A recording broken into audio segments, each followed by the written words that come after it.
RSA offers business-driven security solutions that provide organizations with a unified approach to managing digital risk and designed to effectively detect and respond to advanced attacks, manage user access control, and reduce business risk, fraud, and cybercrime. For a limited time, get mobile multi-factor authentication from RSA Secure ID Access for free to help secure your remote or dynamic workforce long-term. Leverage push notification, biometric, and one-time password authenticators to secure access to your cloud applications, on-premises systems, legacy systems, privileged accounts, and more at no cost for 6 months. For more information, visit securityweekly.com/RSA Security.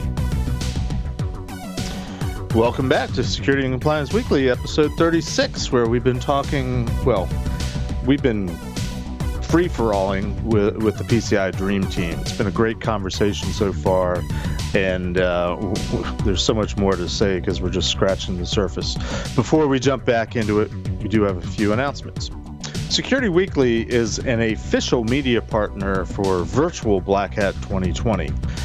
If you're going to participate in Black Hat virtually, you can save $200 if you register at securityweekly.com/summercamp2020. Go to that page, scroll down past the schedule, and look for the big registration bar. Click on that, and that's how you'll get our discount code, which, by the way, is 20SecWeekBH. Also, concurrently with the Virtual Black Hat, Security Weekly is going to be running our own conference of micro interviews, which we call Security Weekly Virtual Hacker Summer Camp. That's all happening August 3rd through August 6th, 2020. If you want to find out options, pricing, and availability, if you're a company and you want to be interviewed, want to participate, you can also find that information on the Summer Camp 2020 page. Reserve your slot now to get your message out to Black Hat attendees. And finally, you can learn how to keep your internet self safe in our next webcast, which is going to be on August 13th. I've been drinking too much already. Register for our upcoming webcasts or virtual trainings by visiting securityweekly.com/webcasts. Of course, you can also watch previously recorded webcasts or trainings by visiting securityweekly.com/on-demand. Okay. We're going to jump back into it now, and I understand that Dave wanted to pipe in with something to add to the conversation. So, Dave, I'll pass the mic to you. Thank you. Go so Thundercats. Summarize what my esteemed colleague so articulately put together in about 10 words or less. So I'm formerly... All right, you've got 5 words, so go. Okay. I'm formerly a P2PE QSA, PA QSA, and I got to tell you, when I went through the certification and training, some of the toughest stuff I've ever seen. So it's a very rigorous set of standards, and it's a set of standards that are imposed by the PCI Council. E to EE is think of it as some really smart person decided to cherry pick the best and easiest risk reduction factors associated with P to PE and implement them in their environment. They do so at a significantly reduced cost, and essentially can achieve almost everything that being P to PE certified does. So, David, you're saying that First Data and Verifone are naughty people? Oh, no, not at all. No. Yeah, and Dave, Jeff, feel free to expand upon that if you... Well, wait a minute now. Before you let Jeff go, since you've slammed my soliloquy, if you recall, I worked for the council. I wrote that P2PE training, and I conducted the first P2PE training seminar in Denver. So I feel like I know it pretty well. Well, It's your fault. Okay, so what you're saying, Art, is you know P2PE, and Dave, you're not P2PE. I'm not. I'm not worthy. And I didn't know. I do want to. My turn, my show. I do want to ask very quickly, because I am an NSA trained cryptanalyst, and none of you in discussing end-to-end encryption or point-to-point encryption have talked about what to me is the most important part of these encryption systems, and that is, where does the encryption occur? I have seen end-to-end encryption systems. I've seen systems that claim to be P2PE before P2PE certification actually, anybody actually got certified, where the encryption wasn't happening at the point of introduction device, the POI device. It was happening in the software at the register, point of sale system, which for the lay audience is the computer, the cash register. So, what are your guys' thoughts on where does the encryption actually occur? And frankly, do the end-to-end encryption systems these days that haven't paid the money to be P2PE certified, are they doing it right? Are they encrypting from the swipe? Well, or not? First Data, and Verifone do it at the card terminal, the POI. Does everyone do it that way? Not really. I mean, this is how Target got burned on their breach. Their institutional knowledge went away, and they didn't realize that the PC register was where the encryption was occurring, and it was not occurring at the POI. They swore up and down for that 6 weeks when they were arguing back and forth with FireEye and whatnot, that they were encrypting at the terminal, only to find out that they were using WinEFT instead of OpenEFT, and the processor couldn't communicate directly to the POI. They were only communicating to the register.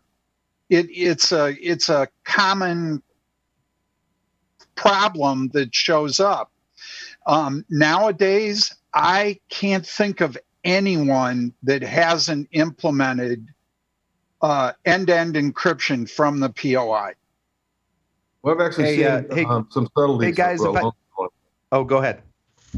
I've seen some subtleties along those lines. So I've actually, as a PAQSA, I've seen where folks will actually leverage the triple disk duck puck keychain in the point of interaction device to actually encrypt it to swipe. I've also seen where application developers have written application code that is loaded into the PTS device that essentially we'll call like a .NET library for grabbing crypto keys. And so that's not the same as encrypting at the swipe with triple disk duck putt. You have some, and this stuff can get really abstract and get very granular. So you have to, your point, Jeff, is well noted. I mean, you really have to dive into this and understand it to the best of your ability before, you make decisions about how to deploy it. I think you're again, Dave. Very quickly, point of parliamentary procedure for our audience. Could you very, very, very, very, very, very briefly describe what you mean by this alien term called duck put? Dual. Dual. What? Unique key pair per transaction. Derived unique key per transaction. Yeah, DUKPT, duck putt. Yeah.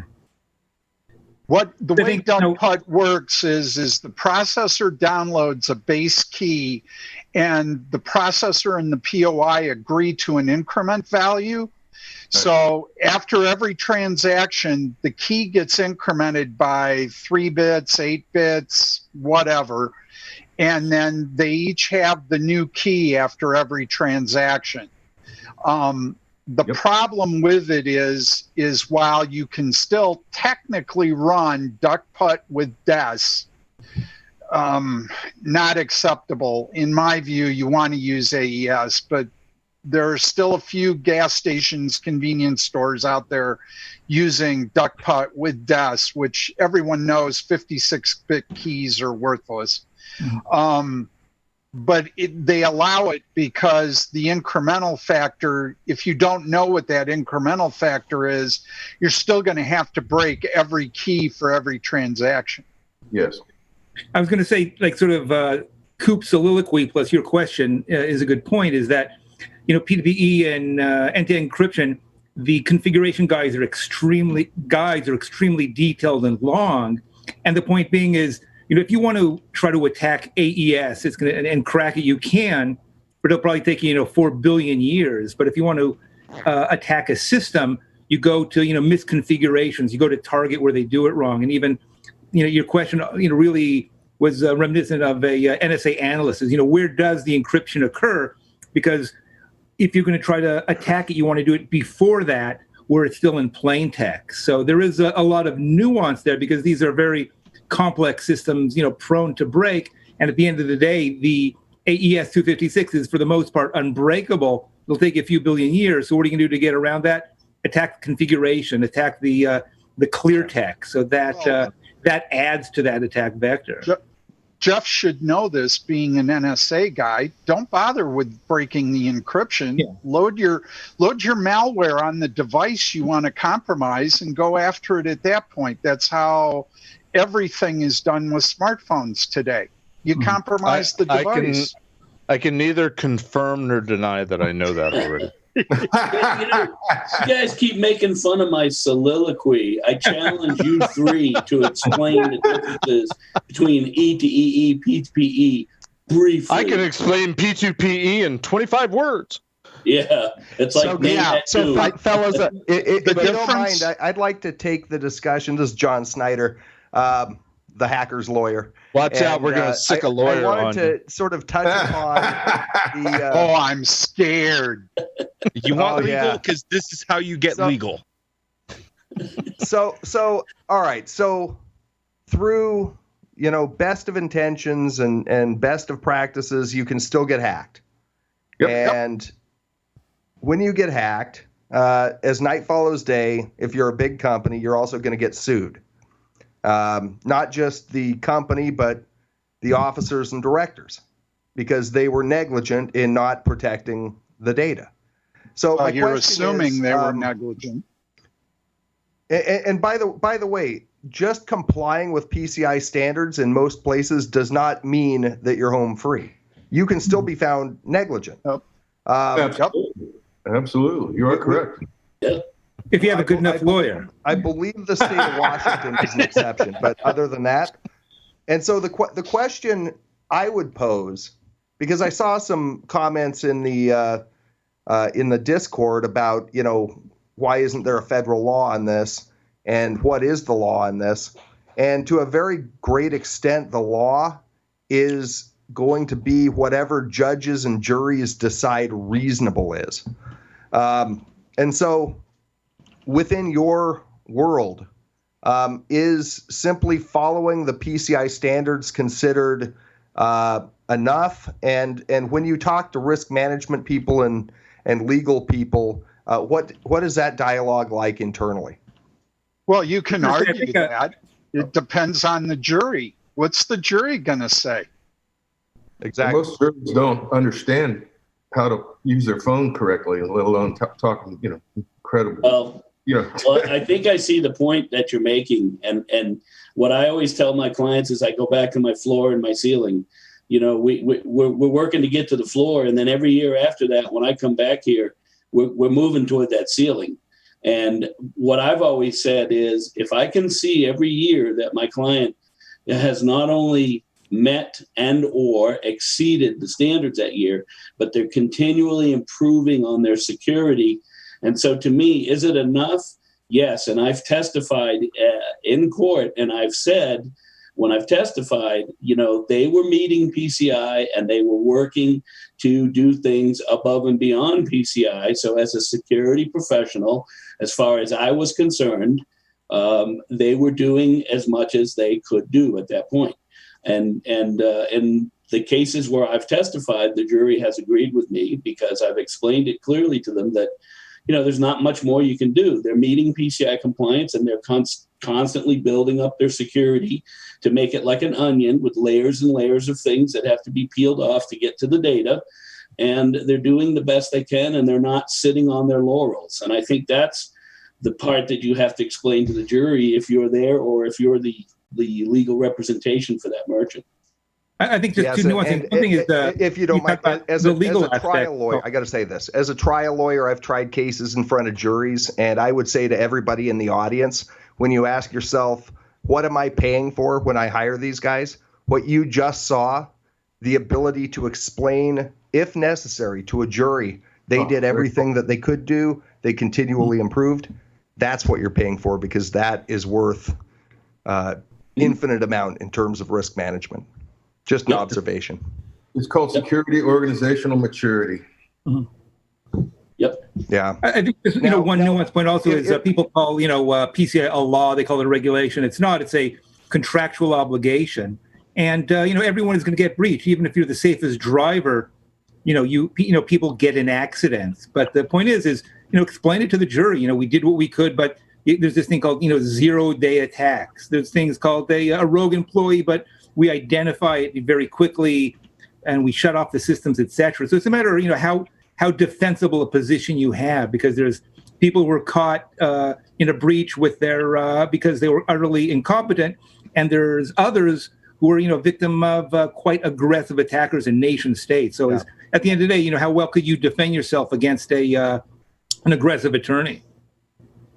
And if John, I might, John's not aggressive. Don't anger him, man. Don't anger him. Don't get him upset. No. Here's the question. It's sort of a tactical and legal and strategic issue that I wonder if you've encountered, which is when there's a breach and when inevitably you get sued, they're going to ask for all documents relating to your PCI compliance. And Absolutely. Ordinarily, the other side's going to get those in discovery and get to go through and see, what weaknesses you may have had knowledge of that perhaps you didn't address. There is a very smart thing you can do in situations like that, which is get a lawyer involved and make sure that the PCI consulting that you're getting and the recommendations comes in connection with a legal relationship for providing legal advice. The reason for that is because if it's ever asked for in discovery, it's privileged. I wonder, is that something that comes up in your day-to-day activities? And if so, sort of what's the scuttlebutt on that topic? Well, what are you considering privileged? Everything. The SAQ? The answer is yes. So from a legal standpoint, the damaging documents are never the PCI assessment paperwork. 9 times out of 10, that's just fine and dandy, looks great.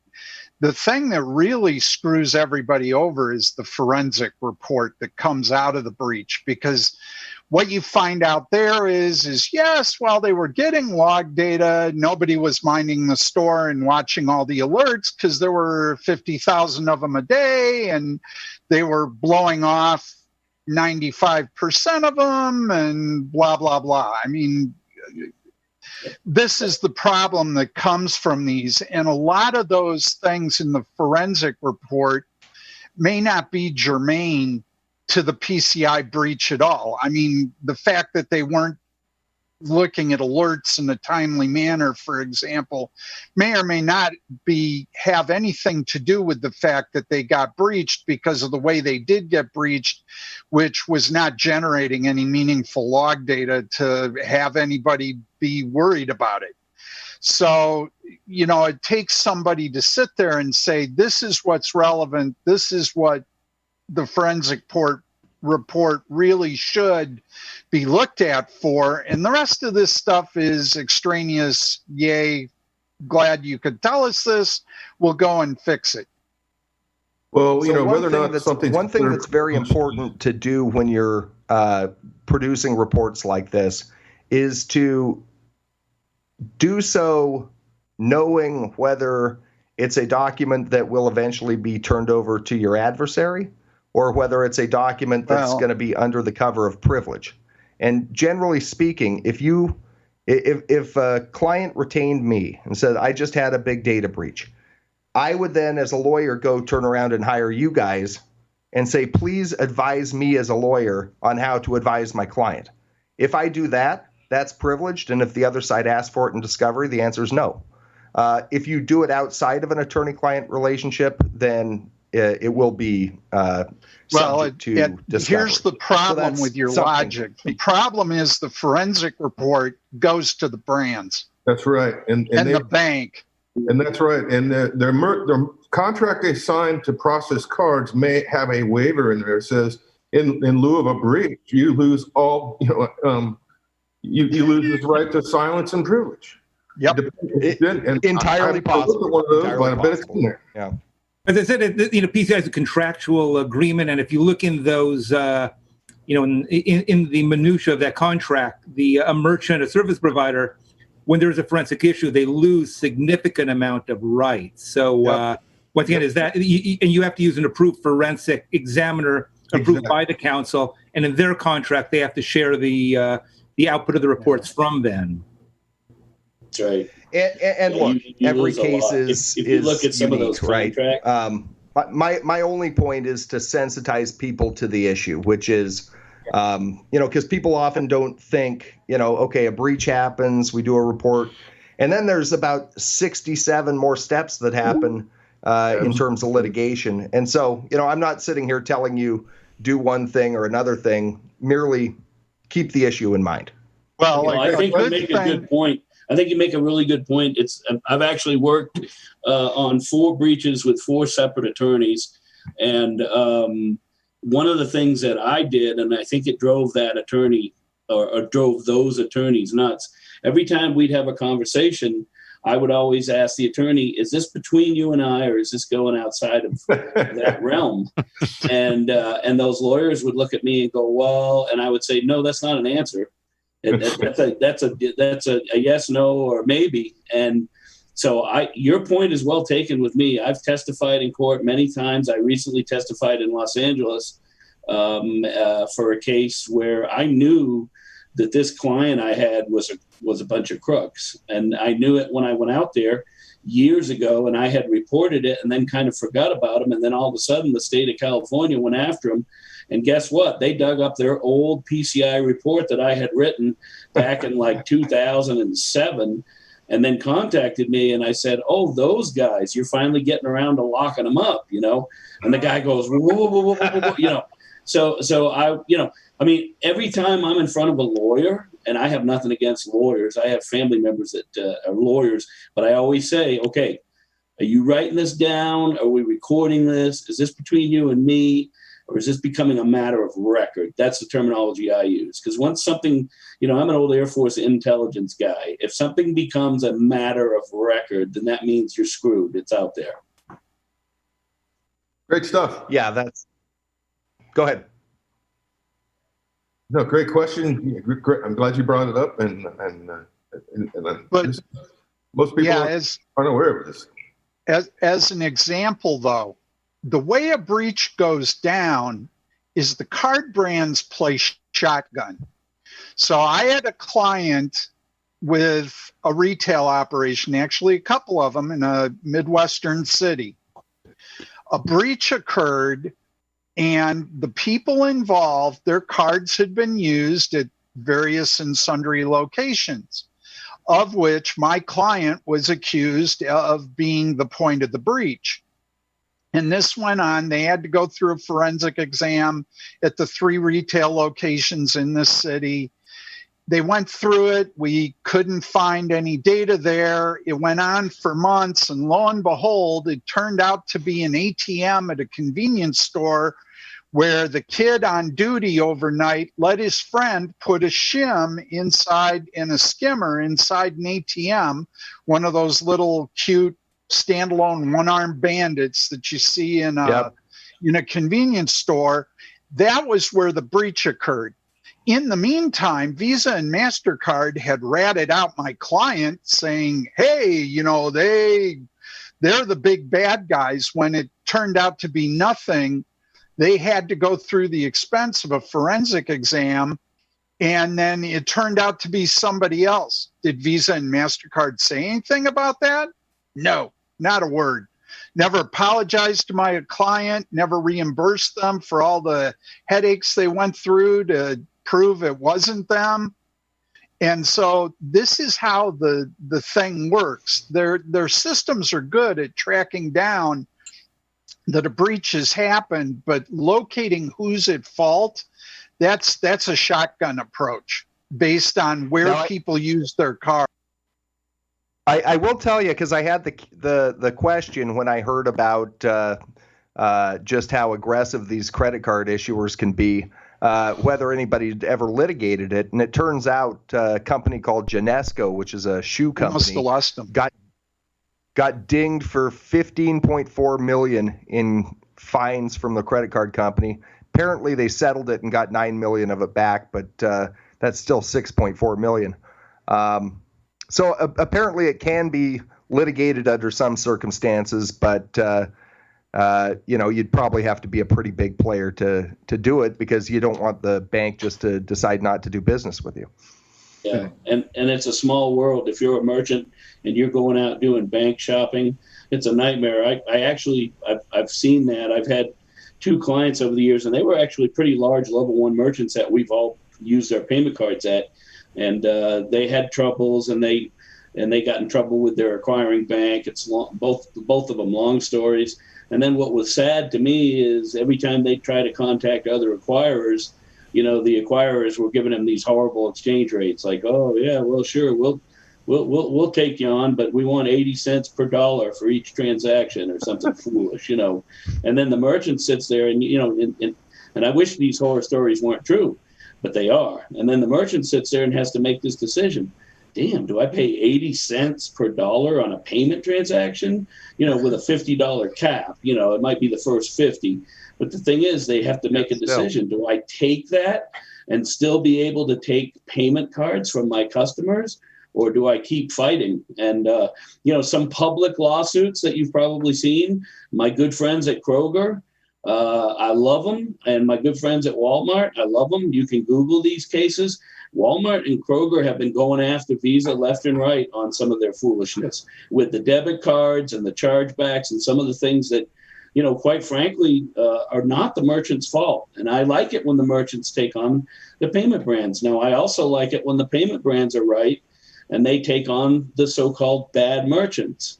But just the point is, there is a lot of stuff that goes on with lawyers. And that's why every time I talk to one, I'm always, is this between you and me, or is it a matter of record? Yeah, and the thing is, even among, you're going to be in front of lawyers. Most lawyers don't really understand it. Maybe they've read some white papers on it. Judges certainly don't understand it, and juries don't understand it. So, at the end of the day, a lot of it is going to come down to the ability of the security and compliance professional to articulate and tell the story in a way that's understandable. And John, so that's why I say people in your industry that can testify are worth their weight in gold. They really are. John, to extend to that, a lot of the merchants don't understand it. A lot of the service providers don't understand it. The acquiring banks don't understand it. And frankly, the card brands don't even understand it always.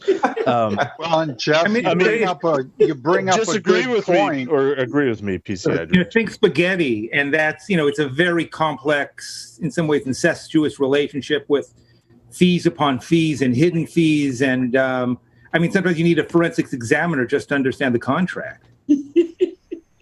Well, one of my philosophical issues. Well, go ahead, Jeff. Jeff brings up a good point. I just went through with a client. They wanted an answer to a question, and the question was, go ask the acquiring bank. Asked the acquiring bank, and they said, well, we really don't know. And I said, okay, fine. I went to Visa, asked Visa, and they said, go ask the acquiring bank. And it's like this giant cluster. Every time you want an answer, everybody, and then the one answer that everyone loves is, well, go ask your QSA. Yeah. Oh, wait a minute. That's not my job. Good God, but the banks, to be fair, the banks don't want to take the risk. So they pawn it off to the brands. The brands don't want to always be the act of God, even though it's their damn agreement. So it just becomes a huge push the dollar. Nobody wants to stop the buck with anybody. They just keep passing it around. This is what you need there's a reason, Jeff. Though. There's a reason. Johnny, cut to my screen. There's a reason, Jeff. Hey, our time is running nigh. I wanted to ask a couple real quick questions of the PCI Dream Team. I think I've done a good job of letting everybody else kind of talk, because there's certainly a lot that goes on with PCI, and it's not well known outside of the PCI community. But just even to what you were just saying about, ask the QSA. One of the things that I discovered, and I didn't discover it until I was working at Tenable and sort of took a step away from being a QSA, was in the PCI ecosystem, the person or the individual that is supposed to be the knowledgeable security expert or subject matter expert is very often the QSA. I think we'd all agree to that.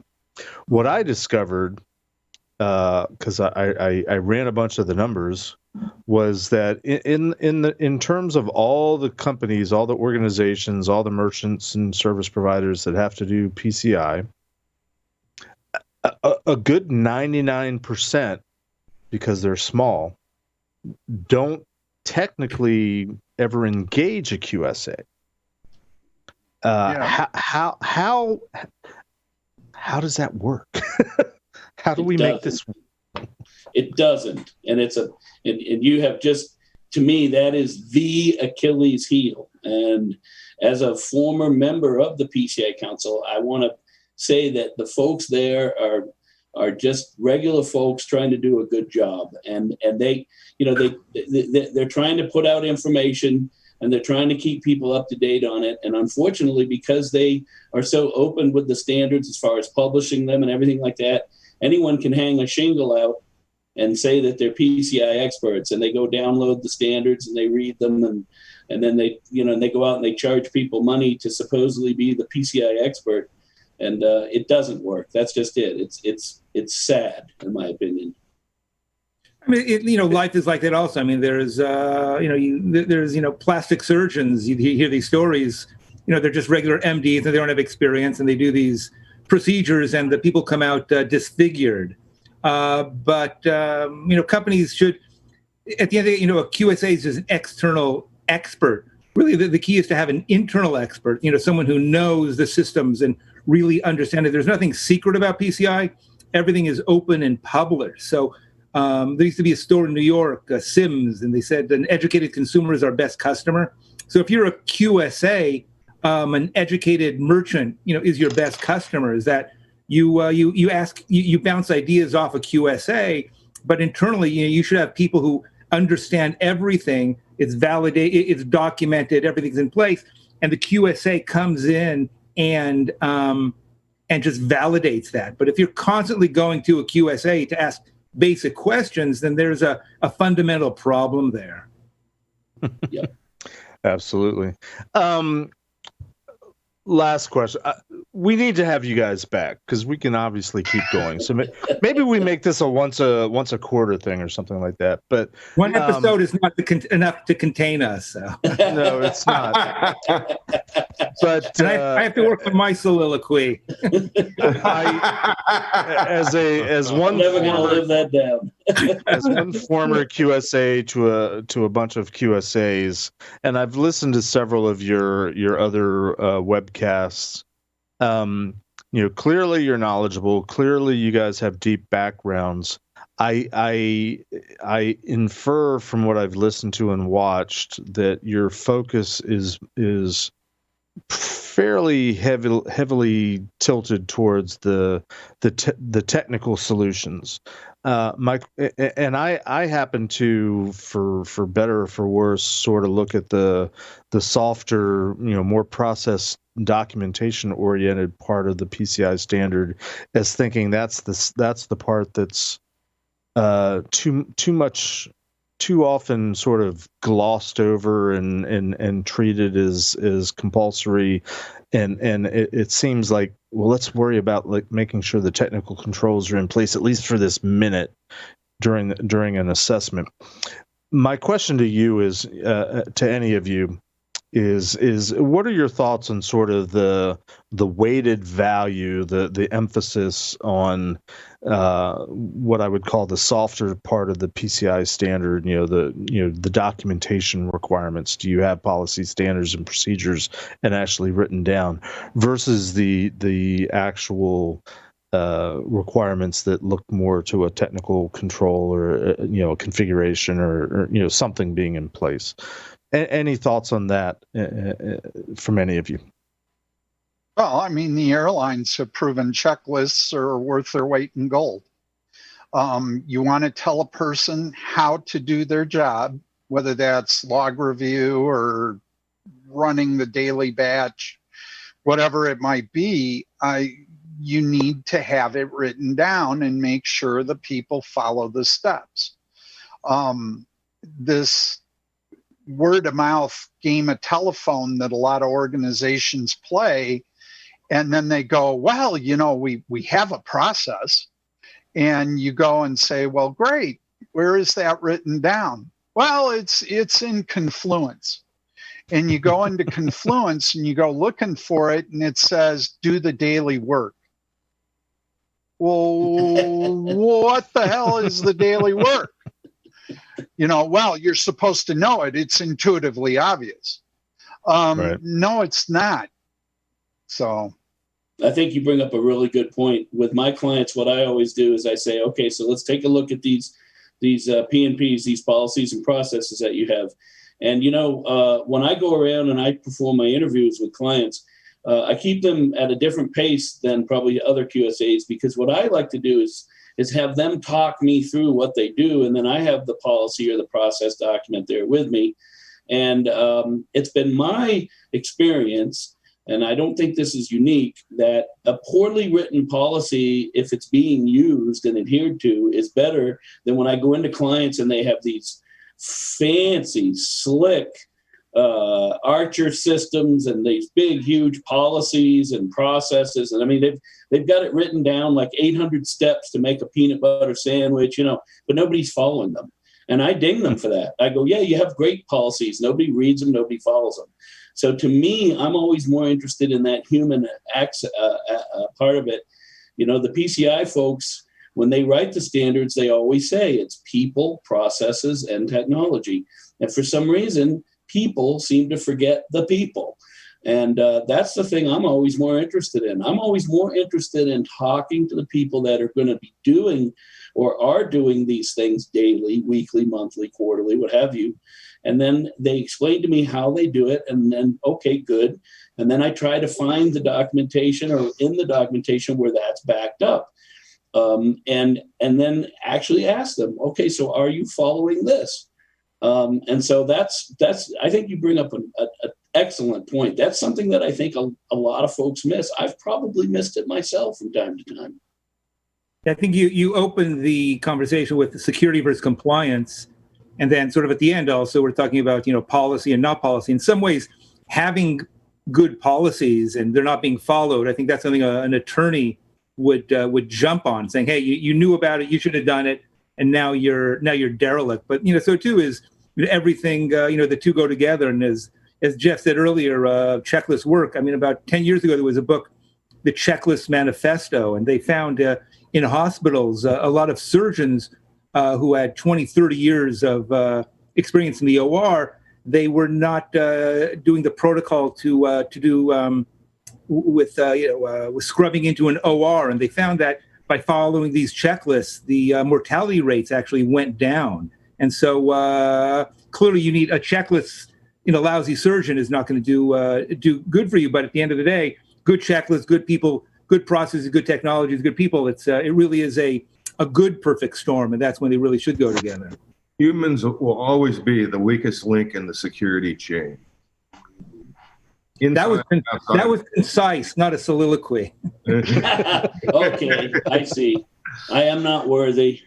That's what we call an aphorism. Well, gentlemen, we could go on and and I feel like we should have you back and continue the conversation. But appreciate you guys taking the time to be with us today. Our audience, which is largely a Security Weekly audience, it comes from the security side of the world. I appreciate you guys giving them a glimpse into the world that I've lived in for as long as you have, the PCI world, which is some weird convergence of security and compliance, and at some point they blur. But even that is a point of discussion that we could probably spend an hour on. So thank you for being here. Appreciate you taking the time. Would love to have you back. Again, if you guys want to dig into the bios, you guys, the audience, look at our wiki, and you can learn about these guys. All of us, myself and the Dream Team, have been doing PCI as long as PCI has been PCI, which is 16 years and counting, and then some. So thank you. It's been a great episode. Appreciate it. And until next time. Appreciate you. Thank you. And stay secure, stay compliant, whatever that means. And we'll see you next time.